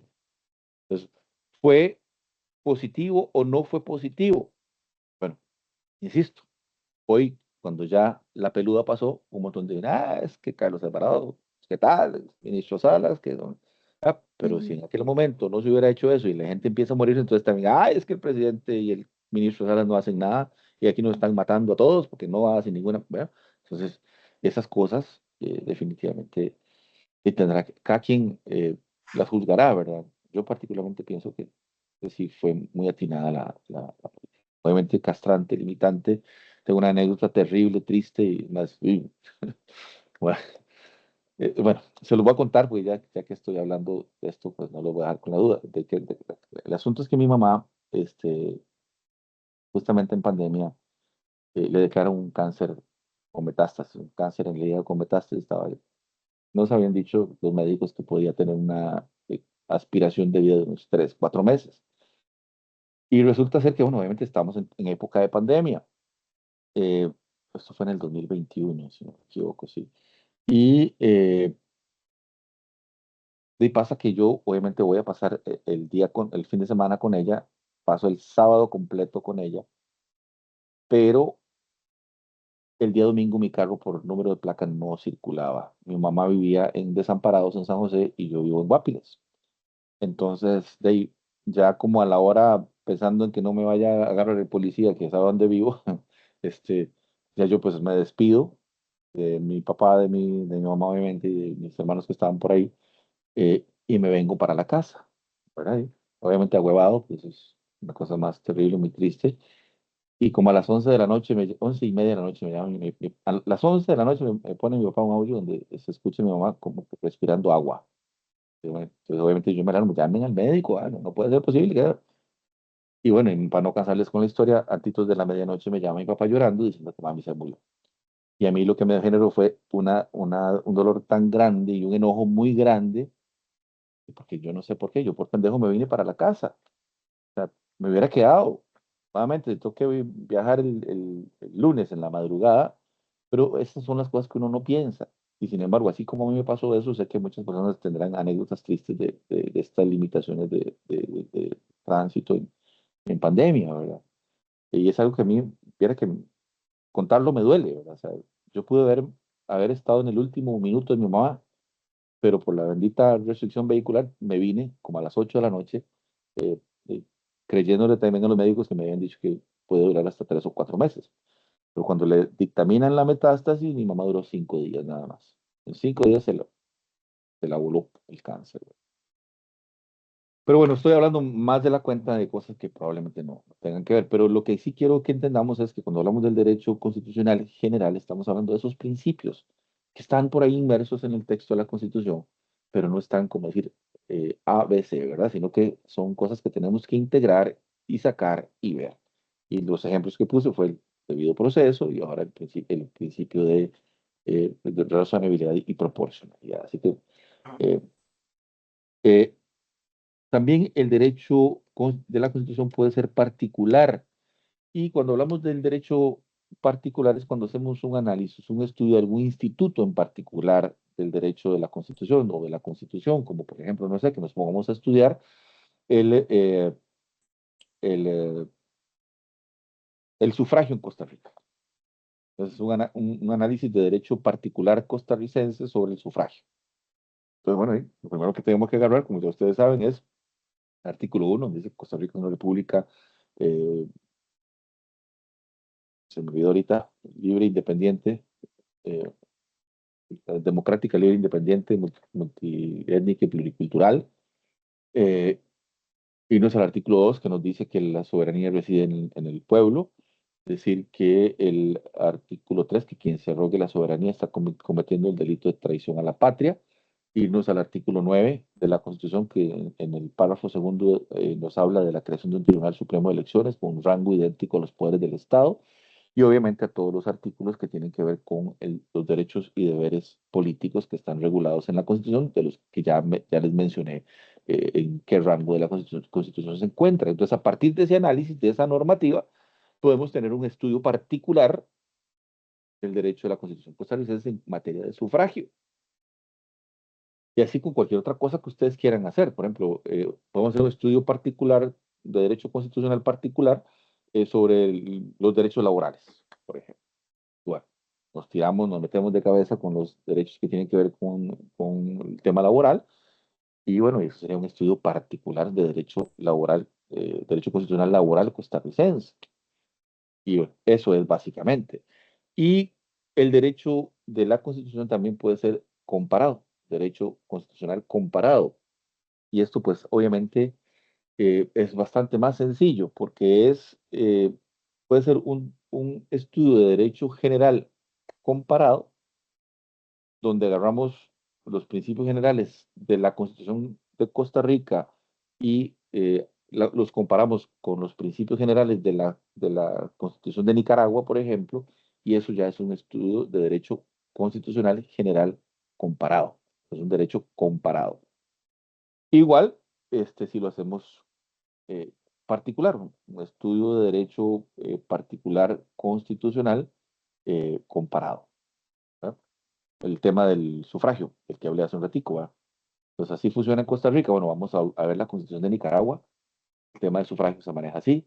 Vamos a ver la Constitución de El Salvador. El tema del sufragio se maneja así, etcétera. Entonces, eso ya es un estudio de derecho comparado a nivel constitucional. Y básicamente eso es. No sé si existe alguna duda con respecto a estos tres conceptitos. El derecho de la Constitución puede ser general, particular o comparado. General, dirigido al análisis y estudio de los principios generales. El particular, cuando se hace un estudio de institutos en particular del texto de la Constitución. Y el comparado, cuando se comparan constituciones de un país y de otro.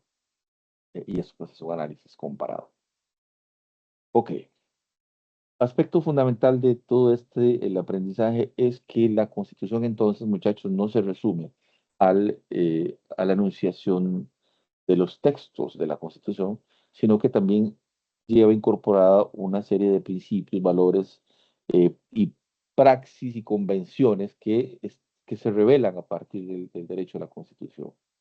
Entonces, no creamos que el derecho a la Constitución se resume únicamente a lo que el texto constitucional dice, sino que tiene todas esas cositas. Y eso es importante que lo comprendamos. Otro aspecto que quiero analizar con ustedes es el tema del derecho a la Constitución como disciplina jurídica.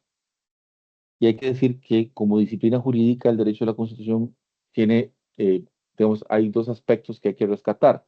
Por un lado, que hay disciplinas que no forman parte del derecho de la Constitución, pero sí informan o asisten al derecho de la Constitución, pero no son parte del derecho de la Constitución porque de hecho en todos los casos ni siquiera tienen una connotación normativa.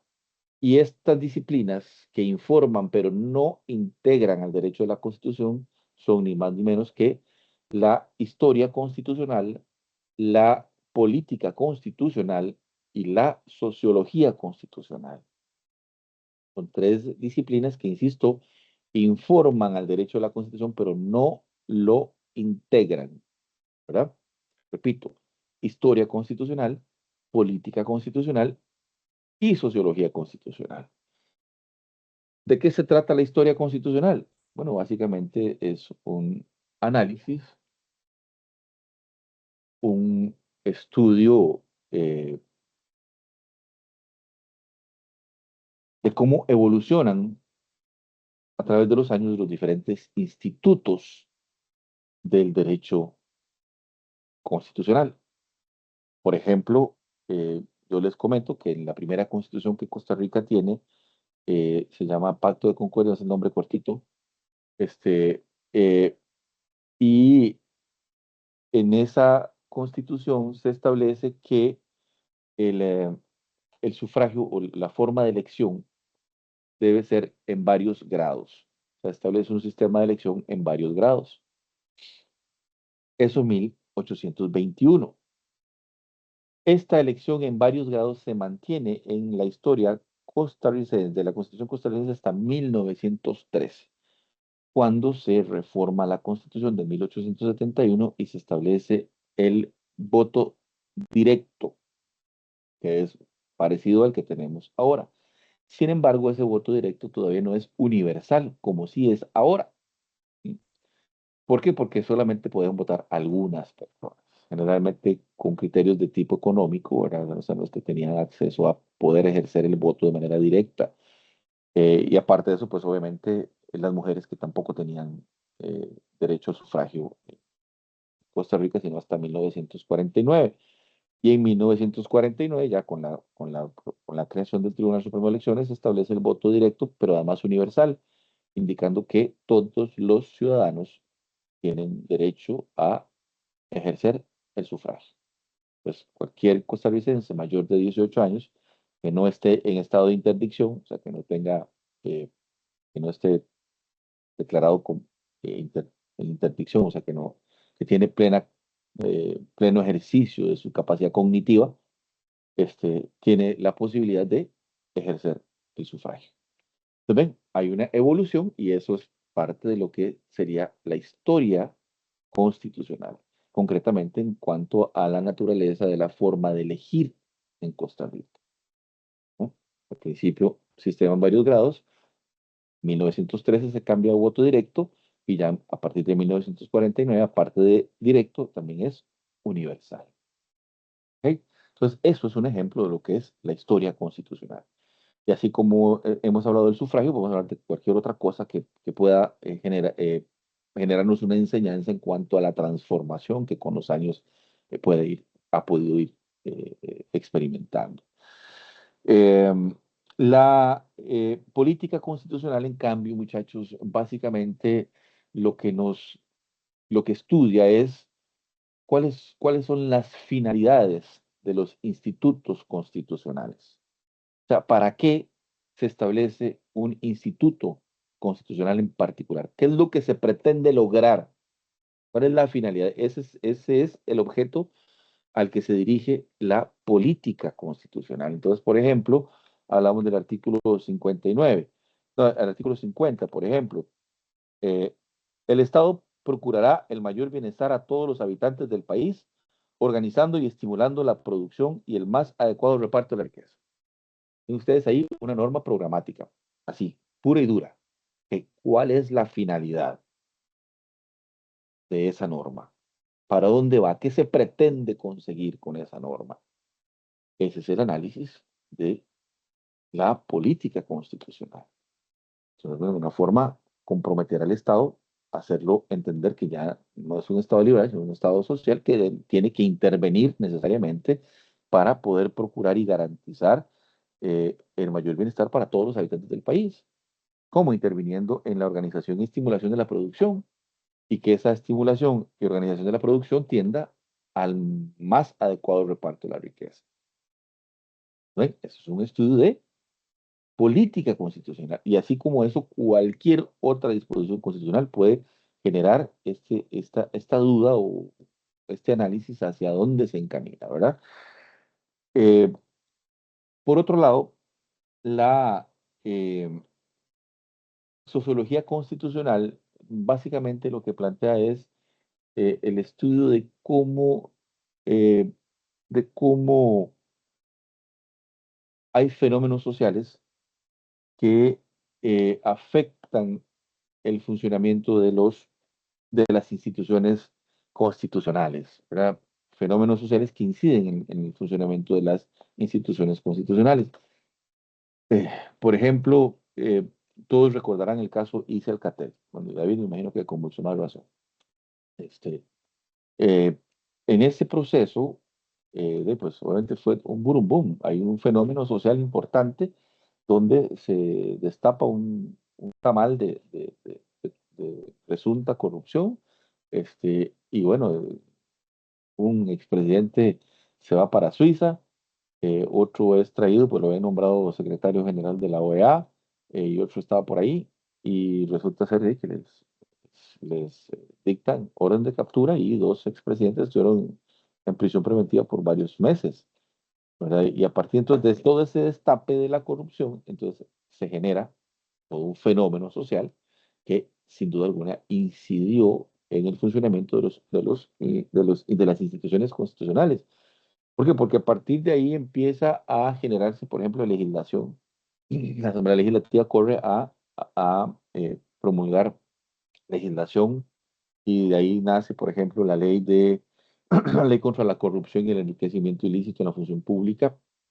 Eh, Sale también la ley de control interno, que aunque tiene también una inspiración a nivel internacional, son los temas técnicos de control interno, pues se enfatiza la necesidad de que haya en la función pública mecanismos clarísimos y planes clarísimos de control interno, de manera tal que podamos eh, eh, a- eh, tener una administración transparente y que pueda pues rendir cuentas como corresponde, etcétera, etcétera. Entonces, ven, hay un fenómeno social que desata la generación de política pública que se traduce en diferentes medidas, pues, medidas de tipo administrativo, pero también en este caso hubo medidas de corte legislativo. Juan Javier. Profe, con respecto a eso, y si nos ponemos a ver todo el despelote que ha venido pasando, ¿verdad? Desde años, hasta más de 20 años, ¿verdad? Todo este despelote y el burumbum que ha venido pasando con esto de las políticas, las corrupciones y todo, y ahora, bueno, no es nada nuevo, no es un tema nuevo, sino que me pongo a ver, o sea, muchos le tiran, yo no soy Chabelover, ¿verdad? Ni nada de ese tipo de cosas, pero sí me pongo a ver, sí me pongo a analizar y a ver que como los anteriores le tocó agarrar una papa caliente, le tocó agarrar una papa caliente que se la están teniendo que jugar y tampoco es que tiene la pomada canaria ni la solución a todos los problemas del país, que no lo va a solucionar en 4 años. Pero Claro. así como él está haciendo, no está haciendo, eh, así vendrán los siguientes, lo que quiero decir que así vendrán los siguientes que seguirán en la misma, ¿entiendes? O sea, no es algo que sea de la actualidad, sí es algo de la actualidad, pero son cosas que seguirán. ¿Por qué? Porque son cosas no resueltas que el país viene arrastrando de qué tiempo, ¿verdad? Y Claro. entonces, eso es algo que seguirá ahí y que Dios nos haga de confesado, la verdad, porque si eso va a ir, ¿cómo nos va? Claro, claro, definitivamente es un tema para mí sistémico, ¿verdad? Y es parte del análisis que hay que hacer, ¿verdad? Pero, en fin. Entonces, muchachos, esa es la sociología constitucional, cómo los fenómenos sociales afectan o inciden en el funcionamiento de los institutos o las instituciones constitucionales. El ejemplo que acabo de poner, el caso dice Alcatel, pero hay muchos otros más. ¿Eh? Por ejemplo, todo el movimiento feminista que logra desar en primera instancia jurisprudencia constitucional y en segunda instancia reformas constitucionales para cambiar, por ejemplo, en el artículo 20 los conceptos. En el artículo 20, la Constitución originalmente decía todo hombre es libre en la República. Y en el 33 dice todo hombre es igual ante la ley. Así decía originalmente. Eh, sea, la Constitución tal y cual había sido redactada por la Constituyente del 49. Bueno, todo el movimiento feminista empieza a pujar, a pujar, a pujar, a pujar, hasta que en el año 99 se reforman estos dos artículos y ya no dice todo hombre es libre en la República, no dice toda persona es libre en la República, y en el 33 dice toda persona es igual ante la ley. Entonces ven cómo esos movimientos, esos fenómenos sociales empiezan a generar esos cambios en el funcionamiento de las instituciones constitucionales, a través de reformas legales, reformas constitucionales, creación de entidades, generación de procesos, etcétera. Don David.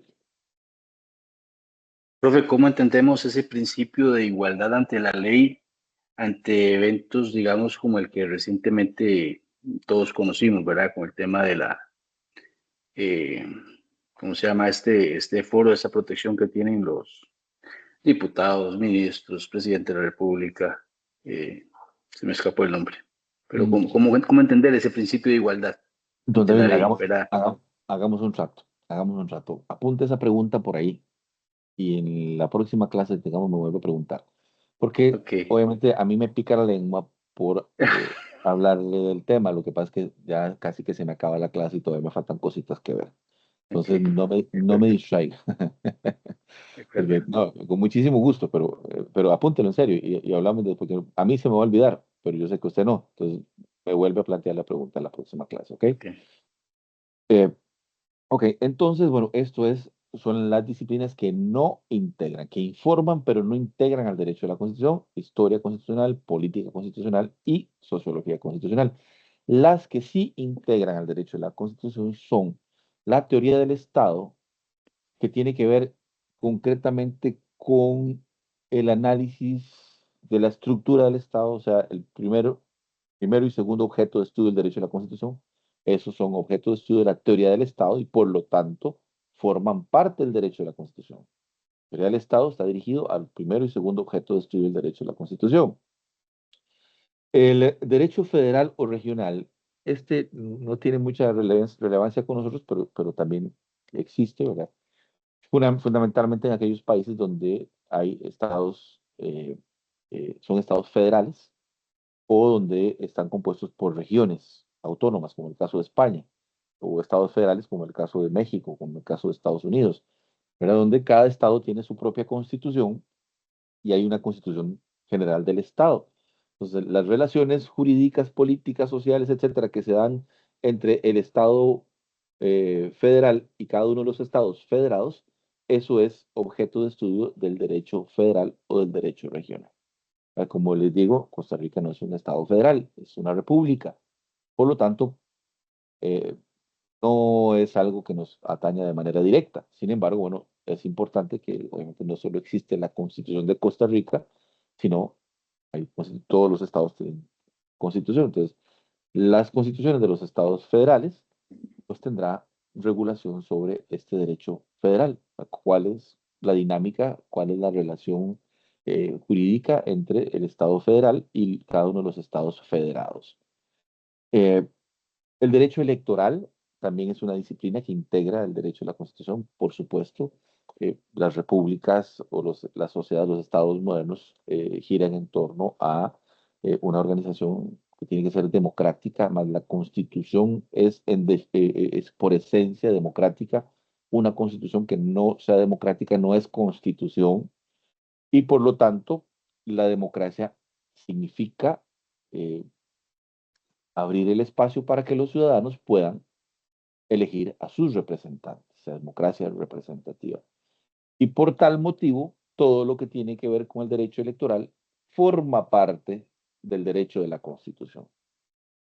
Creo que esto no merece mayor explicación, entonces creo que pues podrán entender. Y además casi que toda la noche he estado hablando de derecho electoral, ¿verdad? De sufragio. ¿Verdad? Y finalmente, la cuarta disciplina que sí integra el derecho de la Constitución es el derecho parlamentario. El derecho parlamentario, muchachos, básicamente es el derecho que regula la dinámica que existe dentro del poder legislativo del país para la formación de las leyes. Cuáles son las reglas constitucionales para la formación de las leyes y cuáles son, pues, obviamente, las dinámicas que al interno del poder legislativo deben desarrollarse y aplicarse para que pueda existir, para que puedan crearse las leyes. Y esto es relevante para el derecho de la Constitución, integra el derecho de la Constitución, porque todos sabemos que el Estado moderno debe regirse por el principio de legalidad, lo que significa que las leyes son un componente importantísimo de, ¿cómo se llama? Del Estado de Derecho. ¿De acuerdo? En estos 20 minutos que me quedan, vamos a hablar, bueno, a menos de que haya alguna duda con respecto a esto que acabo de decir, con toda confianza, de verdad. Sé que parezco Speedy González, que voy como a 1000, pero es que quiero llegar hasta la página que les dije que iba a llegar. Pero si hay alguna duda, por supuesto, a la 1, a las 2, a las 3, listo. Entonces, lo último que quiero conversar con ustedes es el tema de cuál es el método de estudio del derecho a la Constitución. Y el método de estudio del derecho a la Constitución va directamente dirigido a una condición particular, porque existen muchos métodos de estudio del derecho a la Constitución. Puede ser el método histórico, puede ser el método teleológico, puede ser el método eh, político, el método sociológico, etcétera. ¿Verdad? Muchos métodos de estudio del derecho a la Constitución. Pero el método de estudio del derecho a la Constitución por excelencia es el método dogmático jurídico. Repito, el método dogmático jurídico. Y esto, por lo tanto, me coloca en la necesidad de preguntarles qué es un dogma.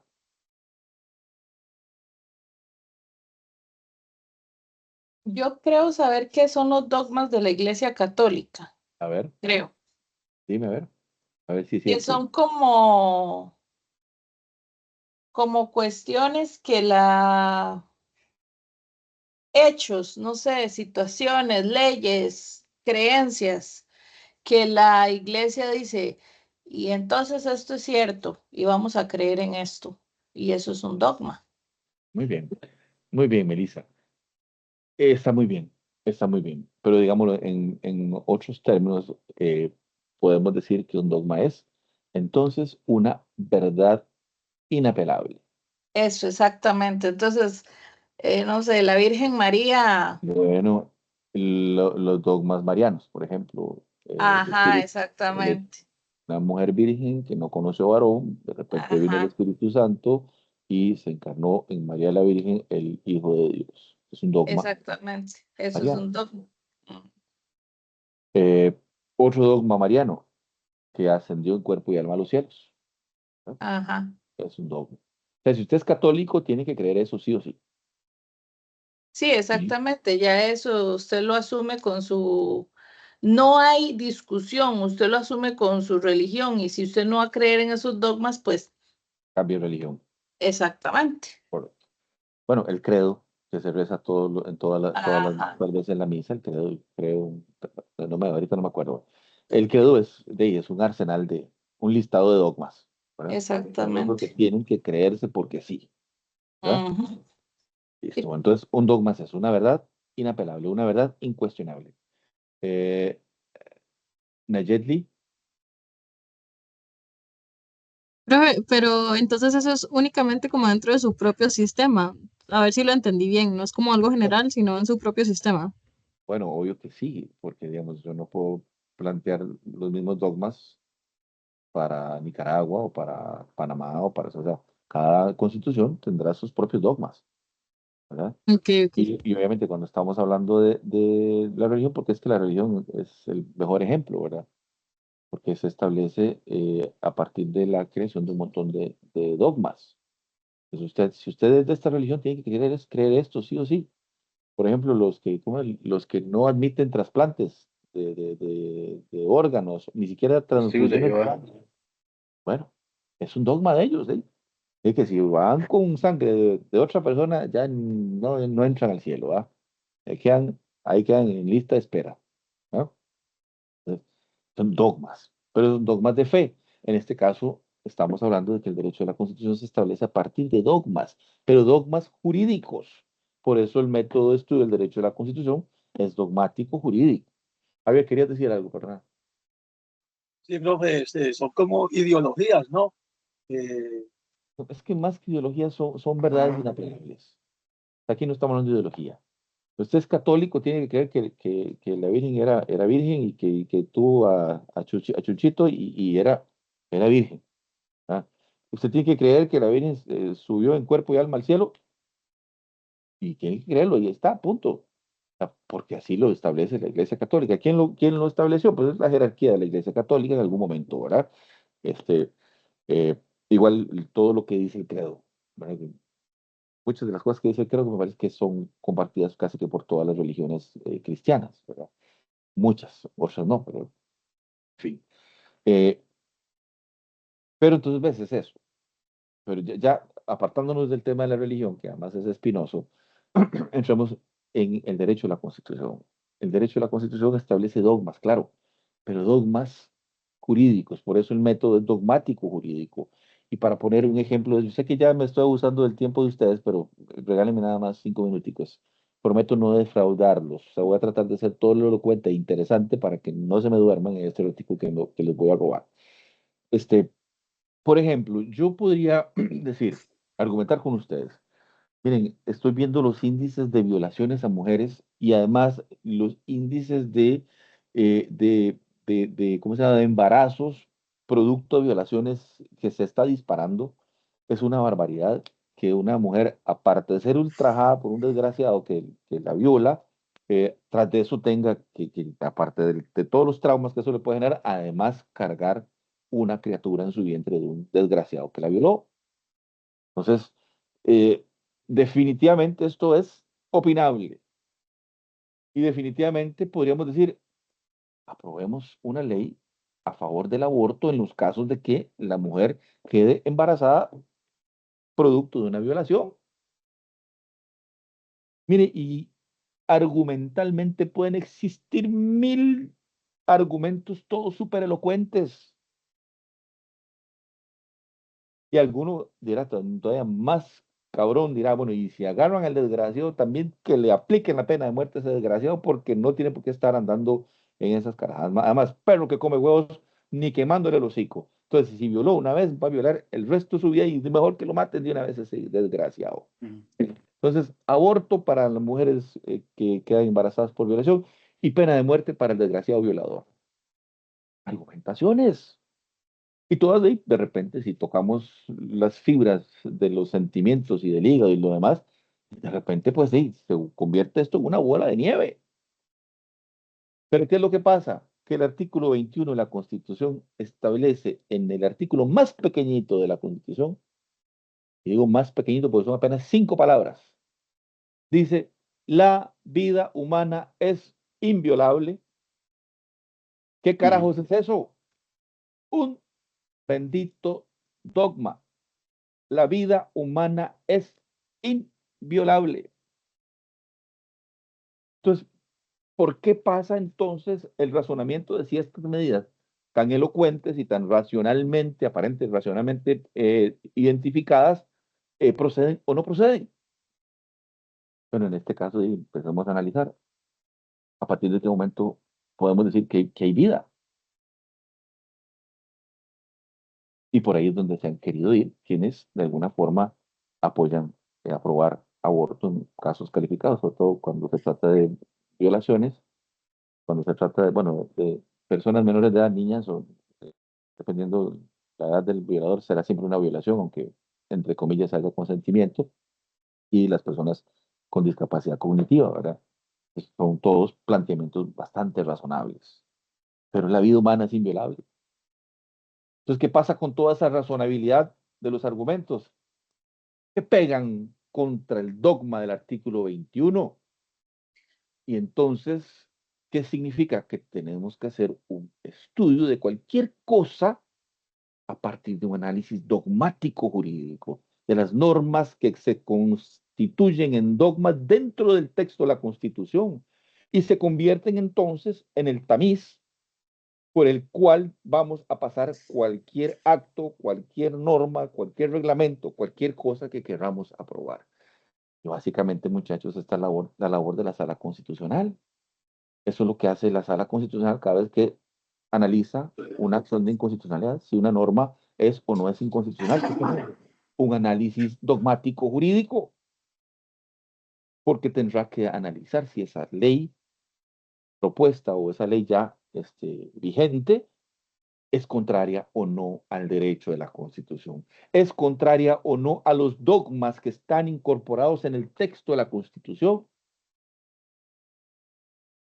Y esa es la razón, muchachos y muchachas, por las que el método de estudio del derecho de la Constitución por excelencia será el método dogmático jurídico. Y si no hay ninguna otra pregunta, duda, intervención o lo que sea, les garantizo que los dejo joder por hoy.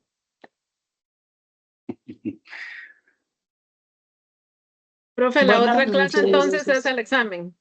La otra Solo el clase, examen se realiza durante la clase. vamos a ver, depende. Depende de la cantidad de preguntas que se me voy a estar inspirado este fin de semana. Si es un examen de más de 30 preguntas, pues no creo que tengamos clases. Sí. Pero ahora están bien ocupados el fin de semana. Un menudillo, sí, sí. Profe, disculpe, me están diciendo. El 1 de noviembre, sí. Perdón, me olvidé yo sola. ¿Ya bien, 8? ¿Qué? ¿1 de noviembre qué? No, sí, todo bien. Buenas noches. Recuerden ustedes que el programa que les di en la primera clase están todas las fechas. Sí, fui yo la que me confundí.